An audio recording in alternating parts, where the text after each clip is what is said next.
Yeah, it's wonderful to be back in this important part of the Murray-Darling Basin, the wonderful area of Griffith, within the MIA region. This is a community that is all about irrigation. It's all about produce, food and fibre.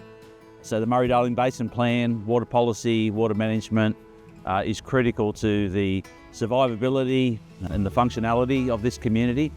So they're obviously very passionate about decisions made and the impacts that any of those decisions have on their community. We're here for the 81st conference of the Murray-Darling Association, which is an association of local government areas within the Murray-Darling Basin.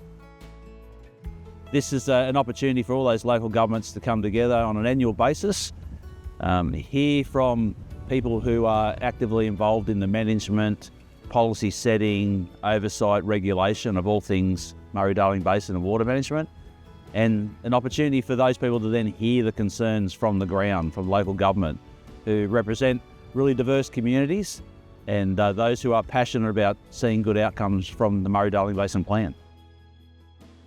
There was a couple of really key themes that I heard loud and clear was that whilst there's a massive element of consultation fatigue over so many departments, so many players in the Murray-Darling Basin space, that the local government sector and their communities want proper co-design engagement into the review of the Murray-Darling Basin Plan, whether it's Basin Plan 2.0 or whatever iteration that comes. They want to understand if it's a new plan, they want to understand if it's an adjusted plan or what it's going to look like, and make sure that they're getting a say and are properly heard about what has worked and what hasn't worked, and to ensure that that is addressed in whatever comes forward through the review. That was probably the main focus. Water quality was high on the issues agenda as well. But one that really hit home for me was the lack of education and awareness about the Murray-Darling Basin Plan. We took a question from the floor in a panel discussion about frustrations that repeated calls from the community for the water management agencies in the basin to do more in the education space, to inform people what and how the basin plan operates, why decisions are made. That's been absent. There's a Senate committee recommendation asking agencies to do exactly that. It's been clearly articulated in our community sentiment feedback that there's a massive gap. 70% people don't even know they live in the Murray-Darling Basin.